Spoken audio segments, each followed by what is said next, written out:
What can I say about Totoro? One of the most influential products of animation of all time. The symbol of the mythical Studio Ghibli. One of Miyazaki's best creations. Totoro really has it all.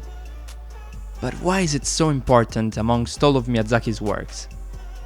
Well, let's start by saying that most of the Studio Ghibli's productions are considered milestones for the incredible ability of directors like Takahata and Miyazaki himself, just to mention the most important ones, to create movies that combine a magical and fairy tale atmosphere with important and grave messages and concepts. But the Studio Ghibli is such a renowned name because the first movies set the standard. The first one, Nausicaa, is one of my favorites, and the perfect union of the qualities previously expressed. But the most childish and pure side of it was born with Totoro, and that's exactly what I want to talk about today. My Neighbour Totoro, in theaters in 1988, is set in the rural Japan of the 50s, and the characters, except from the big chunky boy, are a father who is a professor at university and his two daughters, moving to a countryside house close to the hospital where their mother's recovering from a long-term illness. They soon get to know that the house is inhabited by benevolent spirits, the Suzuwatari, that then leave to find another empty house. Mei, the younger of the two sisters, follows two little spirits, chunky boys, who lead her to Totoro, big chunky boy. And it's funny, because the name Totoro is just a crippling of the term troll done by Mei.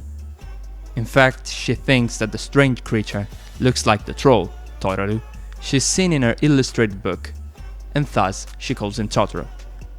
She falls asleep on him, but then wakes up on the ground, and Satsuki, the other sister, hasn't seen Totoro yet. The first time they meet is during the most iconic scene of the movie. The two children are waiting for the dad's bus under the rain, and the giant creature appears, with a leaf covering his head. Satsuki offers him her umbrella, and the cat bus appears. Later on, the two children get to know that the visit to their mother in hospital has been postponed. They argue, Mei leaves and gets lost. Totoro summons the cat bus, and they find her so that they can go to the hospital, where they understand that their mother been kept there just for a cold and nothing else. Thus they reunite, and we get the happy ending of the story. Now, let's say a couple things about Totoro, but before a quick reminder, if you like these videos and this content on the channel, please leave a like and subscribe. It doesn't cost you anything and it's a great help for me to make this project grow. One important theme of the movie is animism. Totoro is a spirit living in a camphor tree, like a Japanese kami in a Shinto shrine. After Mei's first encounter with Totoro, her father takes his two daughters back to the shrine to thank him, a common practice in the Shinto tradition. Animism in this case blurs with one of Miyazaki's most recurrent themes, the respect and cult of nature.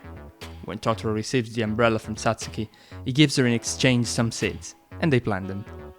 A few days later, the girls awaken at midnight to find Totoro and his fellow spirits doing a sort of ceremonial dance around the planted seeds.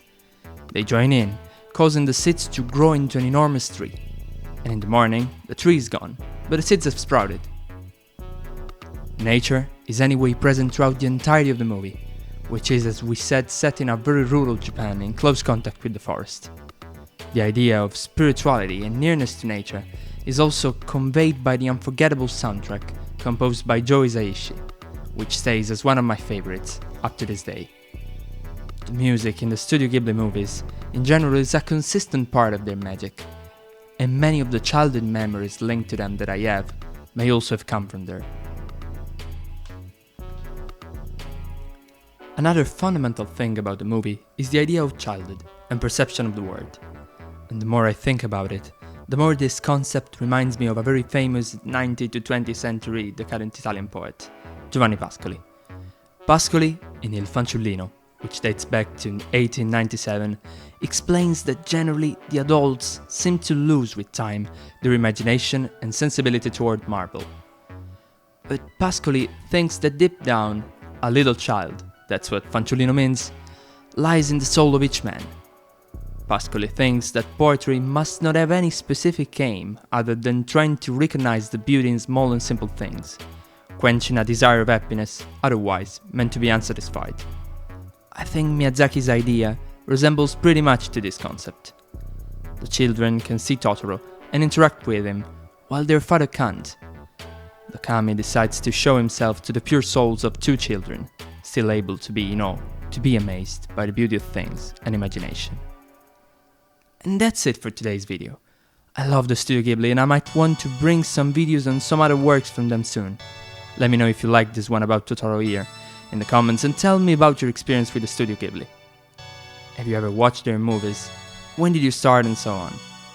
I hope you enjoyed this content, and if you did, share it, like this video, and maybe consider subscribing to the channel. That's all. See you in the next one.